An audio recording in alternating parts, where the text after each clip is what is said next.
Well, good afternoon, everybody. My name is Stephanie Ford, and on behalf of our staff here at NorthStar, we just want to welcome you to today's Lunch with a Leader. We know it is December, which is the most wonderful time of the year, but it's also the craziest time of the year. So thank you so much for making time to be with us today. If it is your very first time here with us today, just a little background history on Lunch with a Leader. We started Lunch with a Leader several years ago in the hopes that if we could collect a group of leaders in this space and we could pour into them and we could encourage and equip them, then they could take what they learned in this space back to their own organizations and do the same thing there, and thereby sort of multiply that encouragement, if you will. And so we've been going through different characters in the Bible and learning leadership principles about them. Today, we're going to continue our look at Esther in just a few minutes. But before we go any further today, as always, want to thank Andy and Brendan, their team from Chick-fil-A. They do so many incredible things for our community. We're so thankful for them. Well, we're going to get started here right out of the gate in just a minute, but I would love to just pray for us this morning. Like I said, I know many of us have just probably rushed right in the door from whatever thing we just came from. And then when I finish praying, we're going to invite you to just meet a few people around the room, and the mic's going to come on up. But let's go ahead and pray together. God, we thank you for this group of leaders that you've gathered here today. Lord, you know our stories. And Lord, you know the situations that we have come from today. And so, God, I just pray that whatever thoughts and agendas and to-do lists are swirling around in their minds, God, that you would just, for this next little time that we have together, Lord, help them focus and be all in to whatever it is that you would have them to learn today. And God, I thank you for every family that's represented in this space. And Lord, as we enter this incredibly busy season, that you would just allow us the time and space to make memories with one another and the people that we love. And so, God, we thank you for this time together today, and we ask all these things in your Son's name. Amen. All right, well, I know we have a few faces, so if you would just stand up as we get started. I want you to meet 3 people, introduce yourselves, and then you guys can grab a seat. We'll get going.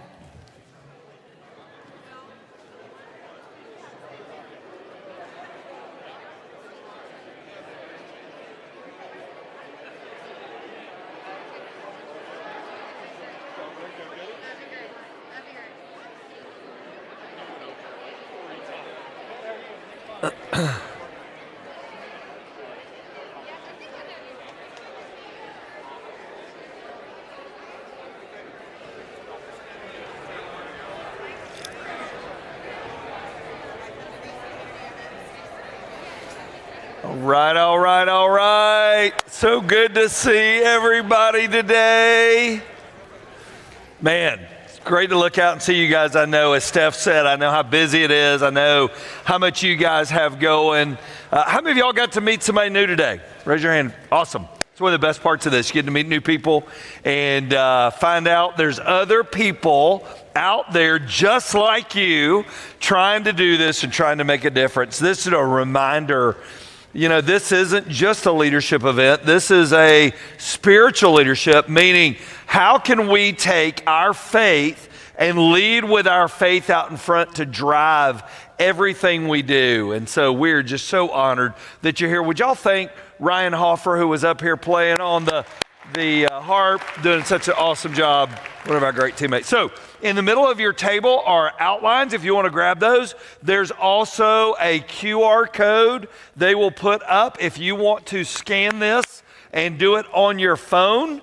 You can do that as well. They'll throw that up on the screen, but those notes are there, old school, if you want to take notes and follow along.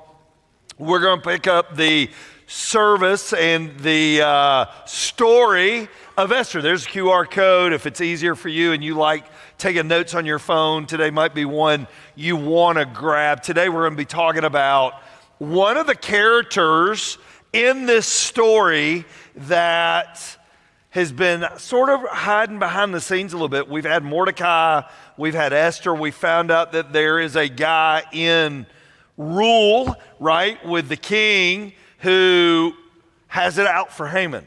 or has it out for Mordecai. His name is Haman, and he's the guy we're going to pick up and we're going to talk about today. So I want you to read with me Esther chapter 5, verses 9 through 14, and we're going to talk about how not to do it through the life of Haman.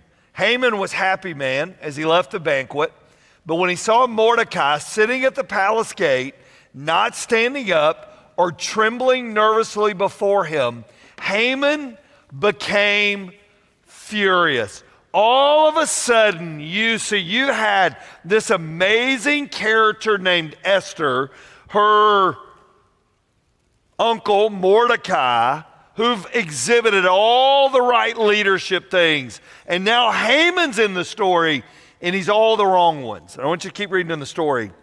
However, he restrained himself, and he went on home. He was mad because Mordecai's Jewish, and he is the ruler over Mordecai. Mordecai is not responding to him like he should. Then Haman gathered together his friends, Zeresh's wife, boasted to them about his great wealth and his many children. He bragged about the honors the king had given him and how he had been promoted over all the other nobles and officials. Then he added, and that's not all. Queen Esther invited me only me, and the king himself to the banquet she prepared for us. She's invited me to dine with her and the king again tomorrow. Then he added, but this is all worth nothing as long as Mordecai the Jew is just sitting there outside the palace gate. So basically what Haman is saying is, as long as Mordecai's around, I am going to be frustrated because of somebody like him.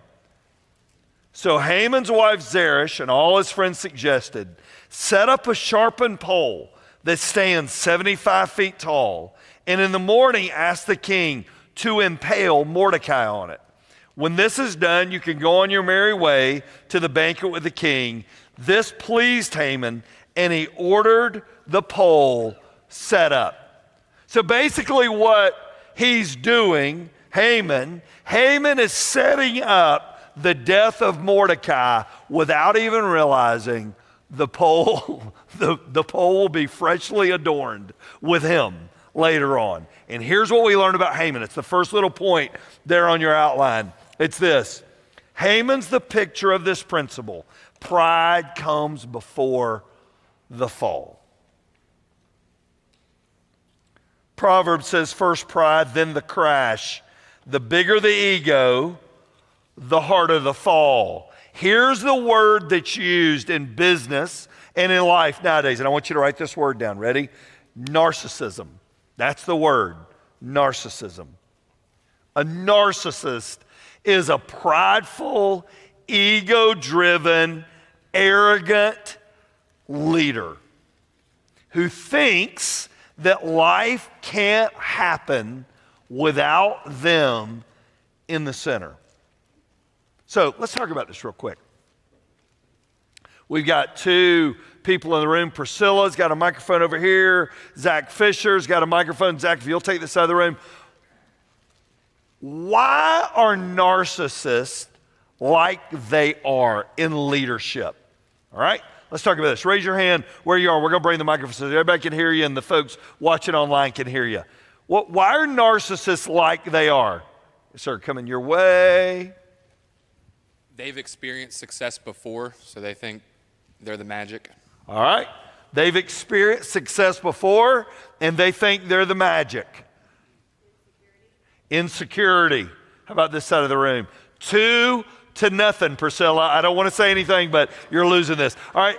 Who over here? Why are people like this in leadership? What would you say?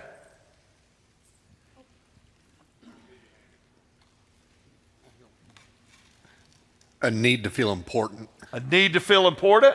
Right back there. They've had previous success in their own results. Yep, previous success results. Here's what today's about. Today is not about how to spot a narcissist, whether we work for one or not.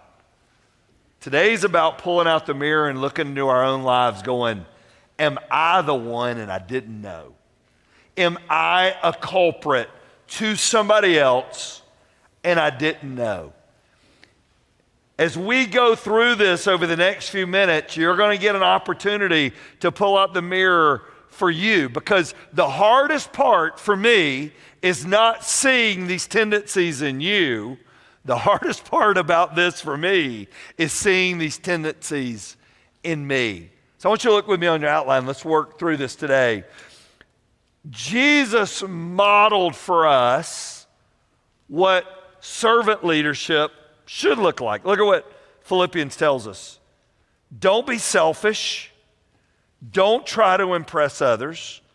Be humble, thinking of others as better than yourselves. Don't look out for only your own interest, but take an interest in others too. You must have the same attitude that Christ Jesus had.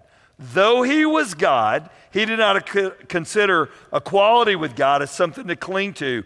Instead, he gave up his divine privileges. He took the humble position of a slave. He was born as a human being, and when he appeared in human form, he humbled himself in obedience to God, died a criminal's death on a cross. Therefore, God elevated him to the place of highest honor, and he gave him the name above every other name. I want you to write these two words down. Ready? Humility, confidence. So I want to unpack this for a second. Tim Elmore says in his book, The 8 Paradoxes of Great Leadership, that humility and confidence are they're a paradox, right? How can you have humility and also have confidence? How can you, Jesus was a very confident person, but yet he didn't consider equality with God something to be grasped. How in the world do we balance the tension of humility and confidence? Somebody raise their hand. How do we do that?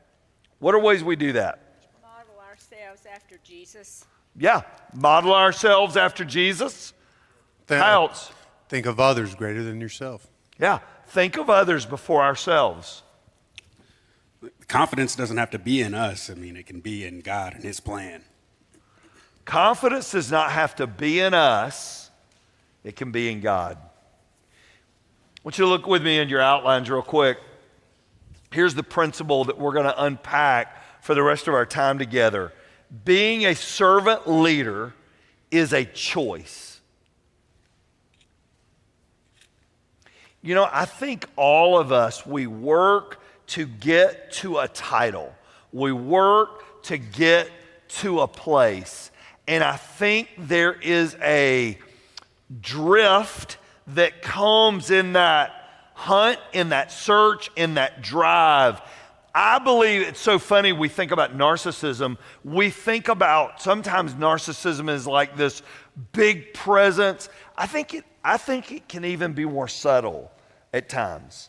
I think if we are conscious of it, we can even see things happening. James says it this way: humble yourselves before the Lord, and he will lift you up. Humility will get us where we need to go, but ego will probably get us there a little faster. The problem is it makes us fall a little quicker. So let's talk about coaching and practicing humility and leadership, all right? We're going to give you 10 bullets, and we're going to do a little table talk time. Ready? Bullet number 1, humble leaders do ask for help, and they don't act like they have all the answers. Here's what you learn about anybody dealing with pride and narcissism. They always feel they have all the answers. Why? Why does a person who's prideful or a narcissist have to have all the answers? Somebody raise their hand. They're the smartest guy in the room. They're always, come on Priscilla, you got to do better than that, all right? They always have to be the smartest person in the room. They can't stand to have anyone around them that may know more, understand more, be more well-read. They have to be. There's like this drive within them. So I want you to write down 2 words. Ready? Confident, but yet insecure. Confident, insecure.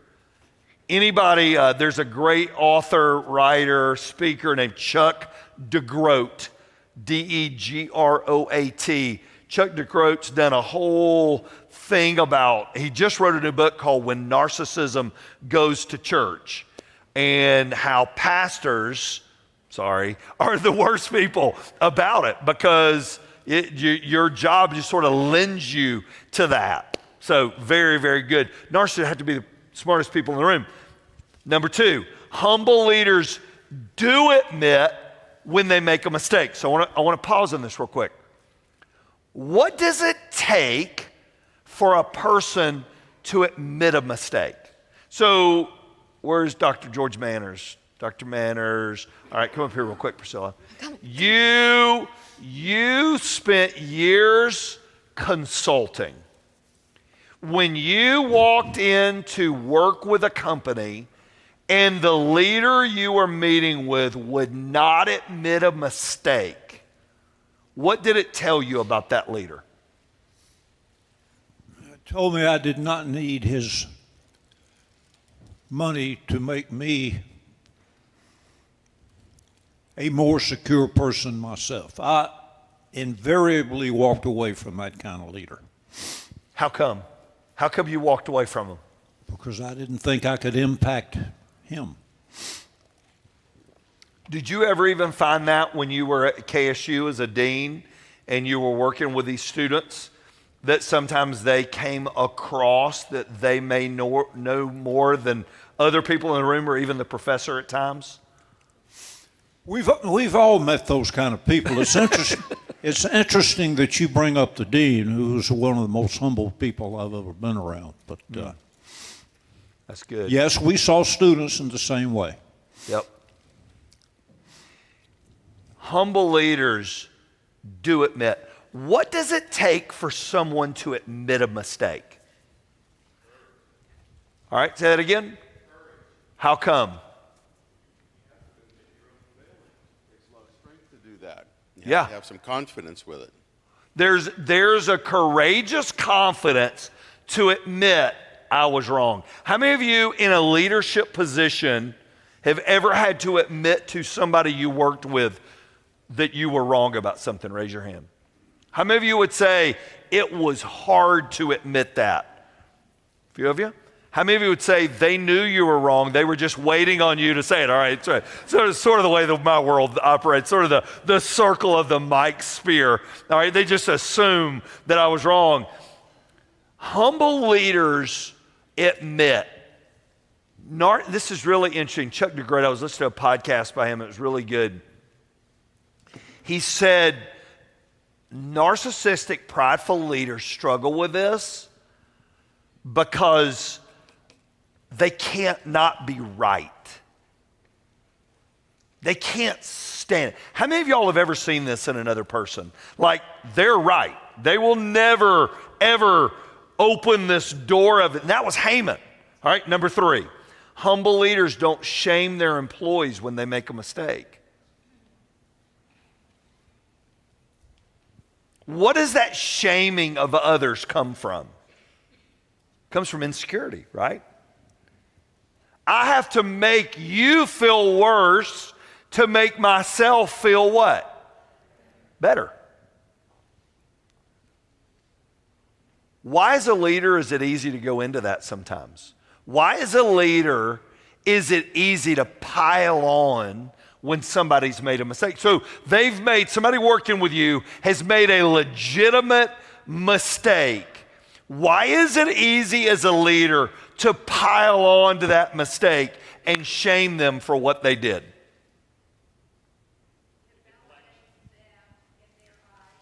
It validates them, the leader, it validates them in their eyes. It deflects all of the shame that you might have as a leader. It deflects all the shame you may have as a leader. What else? Talk to me. Unpack that, Brian. Thank you. Good job. Sometimes there's so much pressure on the leader it removes any emotional margin they may have. So therefore, when a mistake is made on their team, the pressure that the leader feels is transferred to the individual. That's a really deep answer off the cuff. Do we ever do that as parents? I've done it as a parent. That I am ashamed of something and I pile it on my kids. They're adults now, they fight back. But when they were little and they were growing up, you would pile things on them, right? And as a leader, it's a natural tendency because we feel like in leadership, we can't show a flaw. Therefore, if somebody around me is struggling or somebody around me has made a mistake, I've got to jump on, and that's what a prideful person does. Number 4, humble leaders do listen and they remain open to other people's ideas, opinions, or insights. They listen. They don't have to take the credit. They don't have to have it be their idea. This is one thing you learn about and these are triggers for you, right? You can lean towards narcissism when there's no feedback loop. No feedback can get back to that person that they may have been wrong. They can't be wrong. So we feel like a narcissist or a prideful person is this boastful, arrogant, upfront.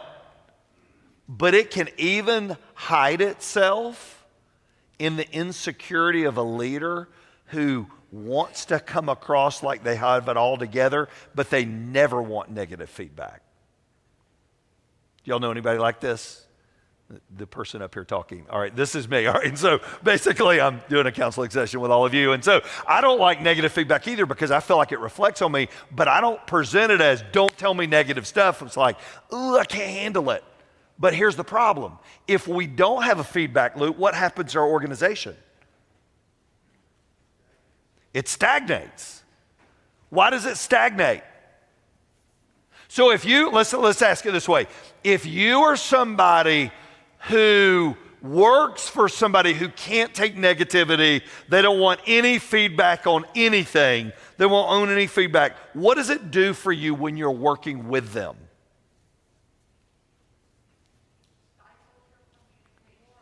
Stifles communication. Demoralizing. What else? Demotivates. It's hard, I know, it's hard. Demotivates. Disconnects. Stops the learning process. Isn't it funny? I want you to write this little phrase down. So goes the leader, so goes the team. So if we as leaders are stiflers, there's no feedback loop. Listen, let me tell you about the Joker in the story. Haman, we have no post-game film on Haman, but I've met him. I can tell you exactly what the guy's like. I've known him. I've seen him wear baseball uniforms. I've seen him be a coach. I've seen him be a teacher. I've seen him be a CEO of a company. I've seen him in all kinds of leadership settings. He has no knowledge anything outside his life exists. And he is about to take the biggest tumble of anybody because he can't listen. Number 5, humble leaders do treat their teams with kindness, compassion, and respect. It's interesting. I was listening, this is so good. I was listening to Chuck DeGroat, he counsels, and he said, I was unpacking this with a couple, and it had been brought to his attention by, this guy's a pastor, this guy he's talking about is a pastor, and he said the guy was beginning to see those tendencies in himself. And his wife said in the session, "Don't say that because you're showing weakness."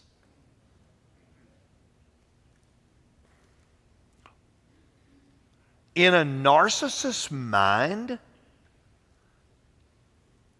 treating with kindness, compassion, and respect will never get you ahead. Why? Why do we feel that way? It's a sign of weakness. Is it? No, we don't think it is, of course. Was Christ weak? No. He was strong. He was able to balance humility and confidence. When we treat our teams with kindness, compassion, and respect, I want you to write this little phrase beside that. Ready? That is spiritual leadership. That is when we're using our space and our place to make a difference. I've got a podcast coming out in early January with a guy named Jordan Rayner, R-A-Y-N-O-R. Jordan has written a new book on sacred and secular, and it is one of the best books on how you take your faith, and it is who you are. That's how God created you to do the work that you do in the places you do it in and make a difference with your faith. When we treat with kindness, compassion, and respect, I believe it's a picture of Jesus. Number 6, humble leaders don't try to manage their teams through fear, aggression, or intimidation. Narcissists don't collaborate, they're combative. Like they like uproar because it makes people need them. Number 7, humble leaders do recognize there's always more to learn and take action to continue their own learning journey. So Don Baker's in the room. Don heads up all of Cobb County. Priscilla, Don, raise your hand real quick, Priscilla. Everybody, of course, Priscilla knows you, Don. But anyway, so Don hosts a great podcast, Hanging with the AD. You and Josh talked to some phenomenal leaders. What have you noticed as a trait of all the great people you've reached out to and had on your podcast, from college ADs to business leaders? What are things they all have in common? I think more than anything else, it's an intentional desire to increase their capacity. And there's lots of different ways that you can do that, but the intentionality of them stands out above anything else. They take time to do certain things that make them better and then make the people that they serve and lead better. An intentional desire to increase their capacity. That's a strong statement. Why do we want sometimes to feel like we've arrived in leadership? What would y'all say? Why do we want to feel like we've arrived? There's nothing more to learn. I got it all down. Anybody else? It's the easy path, right? It's easier to feel like there's nothing more to learn. Yes or no question. Is there always more to learn? Yes. Number 8, humble leaders do look for ways to recognize and celebrate their teams, accomplishments, and contributions. Narcissists, this is a flag, take credit for others' ideas. They can't stand for somebody else to get the credit. But what are they always willing to place on others? The blame. Number 9, humble leaders don't try to take the credit for themselves. And number 10, humble leaders do put the needs of their team first. So, here's what I want you to do at your tables. I want you to answer this question. And Priscilla, you and Zach are off duty now, so I'm relieving you of your duties. All right. Why can pride slip into all our stories as leaders? Why can pride slip into all our stories as leaders? On your mark, get set, Go, talk at your tables.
We are back. So before we continue, anybody have anything from your table that came out in regard to that question? How can pride slip into all our stories as leaders? Anybody? And we won't make you talk in the microphone. You can just shout it out. Wow, pride is not slipping into in your stories. Okay. All right.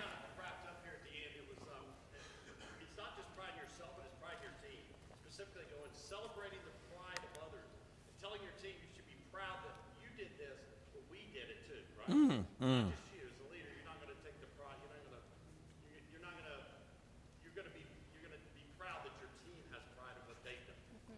That's good. That's real good. Anybody else?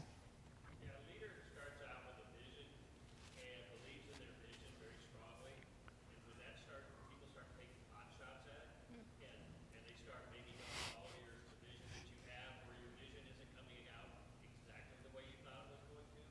You get your pride starts coming through. That's really good. Anybody else?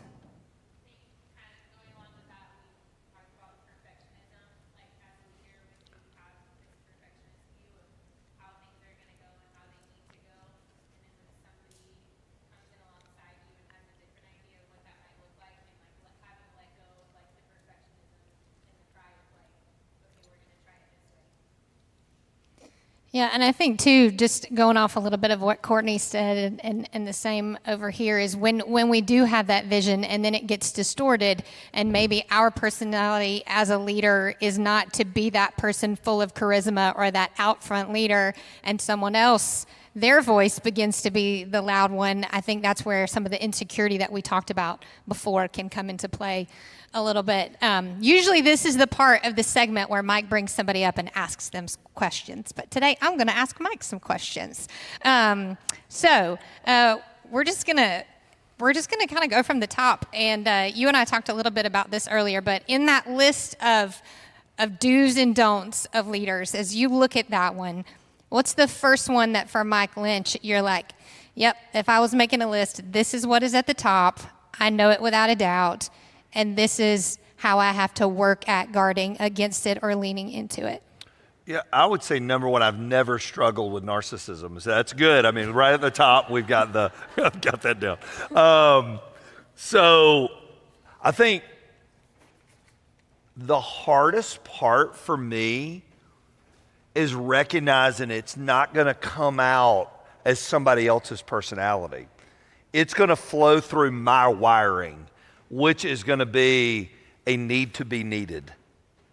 Like my tendency to controlling others is not coming out with a like this. It's coming out with this overwhelming need to be needed, and I will make myself indispensable to everyone to the point that I feel like I've filled everybody else's cup. Does that make sense? And that's a danger sign to me, because what's happening is I am trying. Some of you are like, now he makes a lot more sense. All right, and so, and I have to see it in myself that I don't know if it's necessarily one of these. I would never try to manage through fear, aggression, or intimidation. I would try to manage almost through making people feel guilty. Does that make sense to everybody? And that's a dangerous, I can help you with your guilt almost more than fear, intimidation.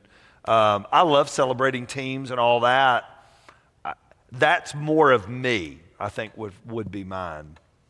I read somewhere earlier this week that it says if you want to lead with humility, never lose your gratitude. And so I think, as we go through different seasons of our life, sometimes we get more responsibility and we're not very grateful for the responsibilities that we have. But I would say for you, what do you do in your life to cultivate that attitude of gratitude, as my grandmother would have said, to keep that fresh perspective in your life? I think at the end of the day, it's self-awareness. So in a recent podcast I had on William Vanderbilt, we told our staff this last week, William was on talking about the 12 traits of a unicorn leader, meaning out of 30,000 people that they interviewed, they gave 12 traits of what makes a great person stand out in an interview. I said, of all of those, what do you wish your kids would get? And he said, self-awareness. I think the older we get and the longer we've led, the less self-reflective we can be at times. We don't look at our own lives. Why? Because I'm looking at everybody else. And I don't pause. So I would say for me, it's the discipline of unwinding to remind myself at the end of the day. So I heard a guy said, I said this to Steph this morning, I had a guy on and he said this, we're all interim leaders. Somebody else will do your job one day. At the end of the day, you're really not that big a deal. And I think it's pausing to go, you know what? This is just a season that I'm in. I'm in a small role that I'm in. Self-reflection, self-awareness for me. I mean, those are my two things I have to do.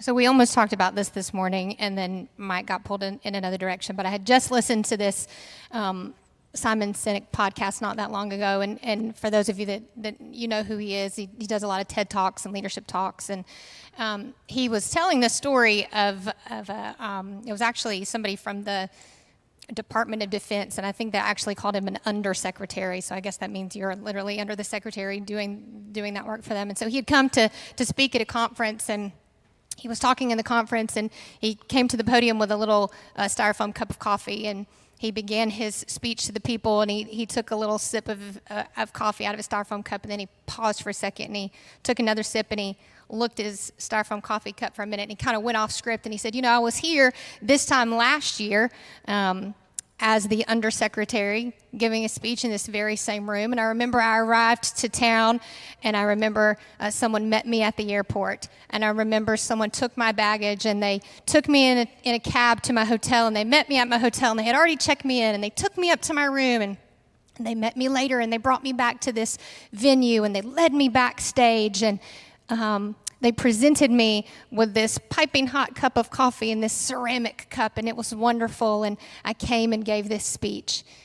And then he said, and now this year, here I am again in this very same venue, but I'm no longer the undersecretary. And so on my way here, I flew coach, and I brought my own luggage, and I took my own cab to the hotel, and I checked myself in, and I got a cab back to this venue, and I wound my way back here, and I asked one of the techs, is there any coffee around? And they pointed me over to a coffee stand on a table, and I poured myself this styrofoam cup of coffee, and I'm here, standing here today. And he said, and it occurred to me that ceramic cup of coffee was not for me. It was for the position, because what do I deserve? I just deserve this styrofoam cup of coffee. And to that very same point, that we're going to move out of these roles. And so if you live with this attitude of arrogance and pride that it's about me and I deserve this and where is my that, and we lose sight of that, then I think we lose sight of why we're in the role that we're in to begin with. And that's hard to do. The longer you've been in a role, it's harder to understand who you are outside that role, which is, we know, is identity. And for me, and I want to camp on this for a second, for me, one of the ways that's helped me, and it doesn't fix all of it, but it's helped me, is volunteer somewhere where you're not in charge. So we got one of our old ball players here, Rhett. Rhett's actually a grown, functioning adult now, which is, he was always functionable. But anyways, so Rhett's grown up to an incredible young man. Finished his MBA today. Y'all, a round of applause. Finishing his collegiate career playing at Winthrop and Citadel football. But in the afternoons, I got an opportunity while Rhett was in school to not be in charge. I'm just a guy who gets to pick weeds and take trash out. And you know what you remind yourself of at the end of the day? You're just a guy who gets to pick weeds and take trash out. And I'm telling you, what can happen to us in leadership, I think it probably happened to Haman. Probably somewhere along the way, Haman's drive was what made him so good. And at the end, Haman's drive was going to, when I say kill him, literally is about to kill him.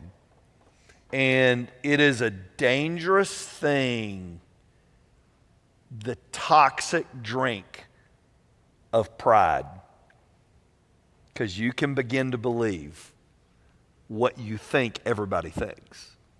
It's a scary thing. When you said that about Haman just then at the end, it made me think, earlier in the story, if you remember, we heard about Mordecai a little bit and how Mordecai kind of let them know, hey, there's this plot out and, to kill the king. And I think Mordecai had this maybe ability to have been a good leader, but Haman was not going to have any of that. And I'm just thinking back in history a little bit. I don't know, Lincoln's Secretary of State was somebody that he could not stand. They were completely polar opposites. Nelson Mandela invited, I think, one of his jailers to his inauguration because he said, if I can't forgive, I can't lead. And so what would you say to those people as leaders? How do we fight against that flesh that wants to say, like, nope, I know you and you've wronged me. And even though on the other side, but man, they really would be valuable to this organization. But how do I get over that in myself? Usually what makes you keep people at arm's length is pride. And I think we have to be guarded, right? What was it Lincoln Keep your friends close and your enemies closer, right? I think I would challenge each of us to say, am I keeping them away because I'm fearful of them? Or they'll get more credit than I get credit? Was John Maxwell's quote, if you're the smartest person in the room, you're in the wrong room? Which I agree with it. And for some of you to go, that's never happened to me. All right, well, come see me. All right, so I'll definitely make you smarter. I would just challenge you to always be self-reflective of why. Why is this person, do they scare me? Can I not forgive them? Guardrails are important. So I'm not saying that we always let everybody in. That's not what I'm saying. What I'm saying is we have to look at it and go, what's threatening me? Why is this bothering me? There's some good friends I've got in this room. We've talked about leaders before. They don't want people too close to them because they might see a flaw and they don't want anybody around them smarter than them. And it's a constant looking at it for us. I've heard it said before too, you can't learn from somebody that you're jealous of. Yeah. I think one of the things that you're so good at, though, is metaphorically and literally speaking, you always come with your notebook open. Like you're always telling me, I had this great person on this podcast. I learned so much. Here it is. Or sitting with whomever. Kind of back to what we talked about a little bit before about why do some people not want to put people around them. Just maybe talk about that for a minute. You've lived a lot of life. You've learned a lot of things. You've heard a lot of things from a lot of people. Why do you continue to still put people in your path that you can learn from? I think the longer we live, the more we find out we don't know. Would y'all agree with that? I mean, you just find out you're like, I don't know that much. I thought I knew. And then you talk to somebody, you're like, holy smokes. I've never heard that before. That is so good. Daniel Harkavy calls it intentional curiosity. He said every great leader has intentional curiosity. And I think the more intentionally curious you become, the more you find out there is in other people if you're willing to open yourself up to it. And I think the more great people you meet, the more things you learn that you can add to your tool bag, that you can add to your story, that's what Don was saying earlier. You find out, man, there's this whole plethora of things I was not exposed to that now I'm exposed to that makes me better as a realtor, as a leader, as a coach, as a friend. Just makes you better. I know we're getting close to time, so I want to kind of end on this, and then however you want to talk about it. I think I don't know who said it, but there's another quote I wrote down this week that said, "Pride is concerned with who is right, and humility is concerned with what is right."